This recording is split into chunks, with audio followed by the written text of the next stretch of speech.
Former President Bill Clinton is giving his fellow Democrats a harsh reality check. Clinton says the economy is not in a great place and Democrats need to stop claiming otherwise. I would say two things. I'd say we can't keep asserting that things are great in the economy. In some senses, they are great.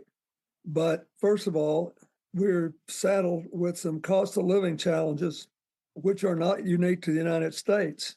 But it's pretty hard if you're out there in the middle of the country and you're working hard and you've got 2 or 3 kids and you have to watch every penny you make. And secondly, the economic benefits of the current recovery have been widely shared where it has stuck. All right, before you get too excited over that, like, oh, mansplaining the truth and everything else, just a short time ago while campaigning for Vice President Kamala Harris, Bill Clinton admitted the economy was bad, but to vote for Kamala Harris anyway. Let's watch. I don't think it's right to say that people have to vote for Donald Trump because the economy was better there. Boy, there are some political games being played on the left right now. Like, we don't have the tape of what they said 15 days ago. Yeah, you know, when I was concerned, you know, what does the get out the vote look like? Are Republicans up to par? Because the reporting was all Democrats have this great GOTV. A dad said to me, hey, Kaylee, the get out the vote is inflation. And it turned out to be 100% correct. That was the tailwind that sent people to the polls.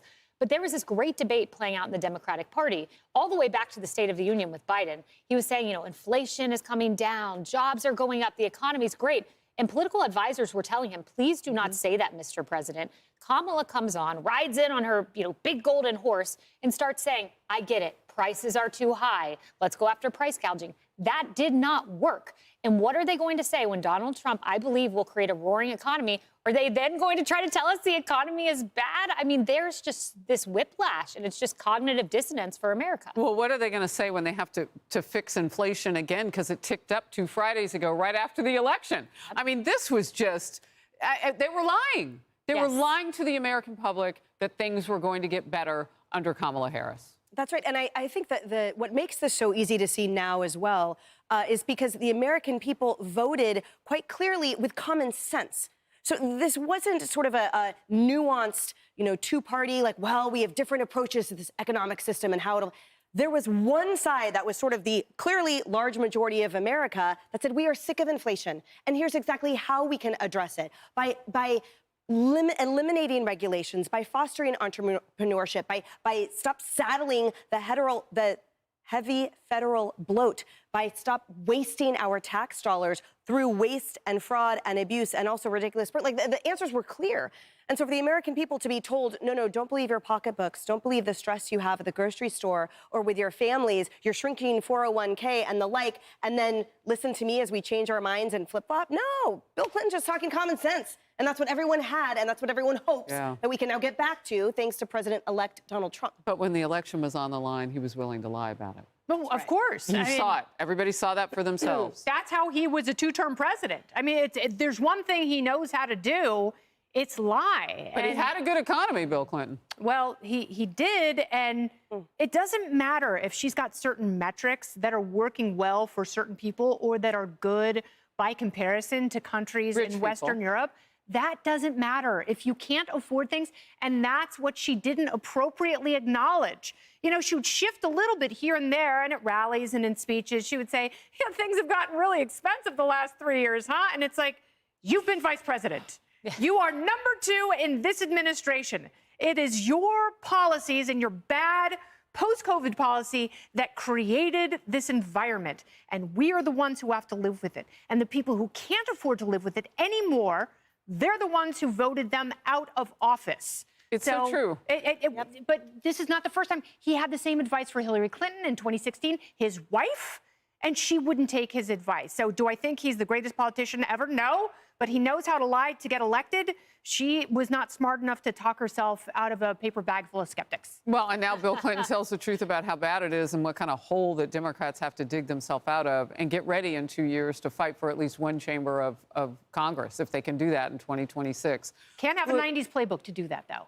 And that's still what they're operating with. So, Ian, you know, when you look at the total picture here, the infrastructure of the argument still for Democrats is catch up. They're catching up to what Americans were already feeling, as we've all laid out here. They're catching up with how to turn things around, and now it's not in their hands. And they still want you to believe that they can do it, but then those higher inflation rates come out from 2 Fridays ago.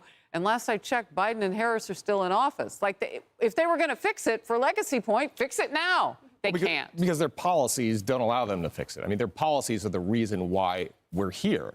But I'll say on Clinton, you know, look, you can say what you want about Clinton. He was a savvy politician in his prime, right?